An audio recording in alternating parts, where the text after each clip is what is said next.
Баршаңызға қайырлы күн. Бүгін сіздермен түрік елінің тіске басар пахлавасының рецебімен бөліспекшімін. Видеода көріп тұрғандарыңыздай ортасы жұп-жұмсақ болып, түсі де әдемі болып шығатын болады. Дәл осы рецептпен жасап көріңіздер. Достар, дайындауды бастамас бұрын менің қазақша контентті каналымды қолдап, тіркеліп қоюды ұмытпаңыздар. Ең алдымен ыдысымызға 4 жұмыртқамызды салып, оның 3 сарысын ажыратып алатын боламыз. Бетіне жағуға қажет болады. Керекті заттардың құрамын описание бөліміне толықтай жазып қоятын боламын. Жұмыртқамыздың сарысын ажыратып алдық. Енді оның үстіне шым-шым тұз қосып, және айранымызға содамызды қосып араластырып алатын боламыз. Жақсылап содамыз реакцияға түскенше. Кефирімізді де массамызға қосып жібереміз. Дәл осы рецептпен жасасаңыздар, өте керемет болып шығады. Үйдегілерге ұнайтынына сенімдімін. Массамызды жақсылап біркелкі етіп араластырып алып, үстіне ванилин қосатын боламыз. Сары майымызды алдын ала ерітіп аламыз, және де суығаннан кейін барып қосатын боламыз.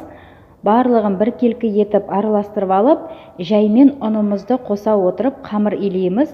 Алдымен қасықтың көмегімен араластырамыз, одан соң қолымызбен қамыр илейтін боламыз. Ұнымыздың барлығын бірден салып жібермей, жарты-жартыдан бөліп салыңыздар.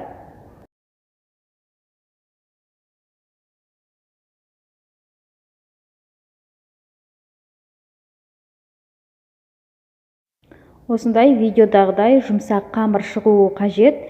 Енді оны бірнеше бөліктерге бөліп алатын боламыз.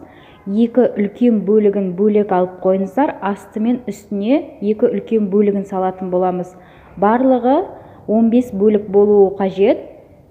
Қолымызбен шарик тәріздес етіп формасын келтіріп аламыз. Бір жасағаннан шығатын өте сәтті рецепт, сіздер де жасап көріңіздер. Балаларымызға өте қатты ұнайтынына сенімдімін. Қалған кішкентай бөлігіміз 13 дана болуы қажет. Оларды да шарик тәріздес етіп дайындап қоятын боламыз. Неке видеода көріп тұрғандарыңыздай, біздің 15 дана қамырымыз дайын болды. Екеуі үлкен, қалған 13-і кішкентай. Оның енді бетін жауып қоямыз. Мейізімізді алдын ала жуып, кептіріп дайындап қойған болатынмын. Енді оның тұтас бөлігін бетін әсемдеуге қажет болады. 150 грамм бетіне әсемдеуге алып қалдым тұтас бөлігін. Қалған 350 граммын блендерден өткізіп, уақтап алған болатынмын.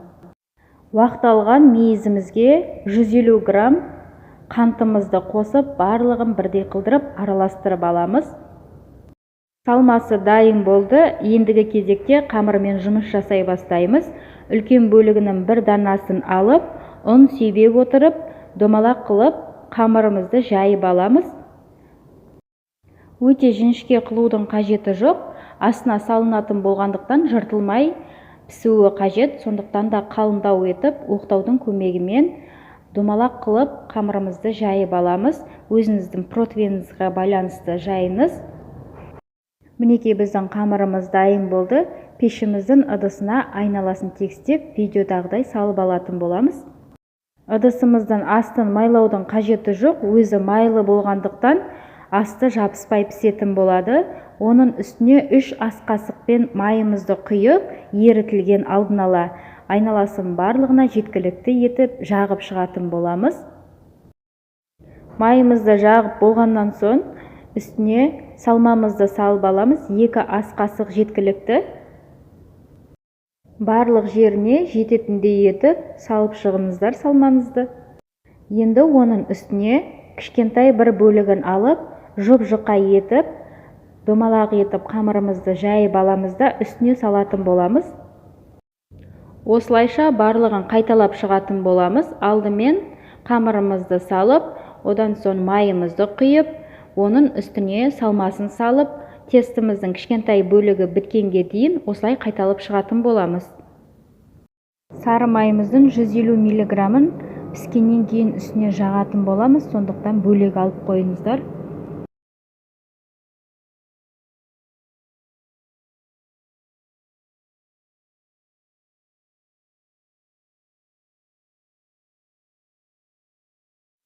Бұл жерде кішкентай қамырымыздың соңғы бөлігін салып жатырмыз, және айналасын бітеп шығуды да ұмытпаңыздар. Видеода көріп тұрғандарыңыздай оның үстіне салмасын салмайтын боламыз. Тек қана сары майымызды құйып, айналасын барлығына жағып шығамыз.